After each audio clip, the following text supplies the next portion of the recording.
তোমার হিন্দু মেয়ে পছন্দ হয়েছে, ঠিক আছে। তোমার ইহুদি পছন্দ হয়েছে, হ্যাঁ ঠিক আছে। এখানে অন্য কি? তোমার যেটা ভাল লাগে এটা, তোমার যেটা মন চায় এটা, তোমার পছন্দই তোমার জীবন।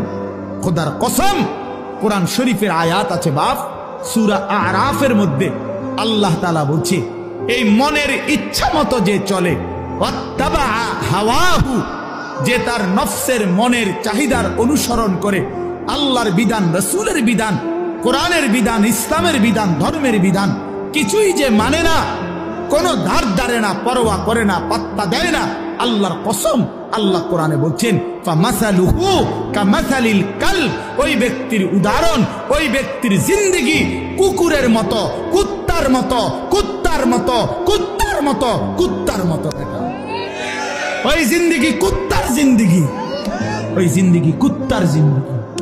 আমি বললাম কোরআনের আয়াত এটা।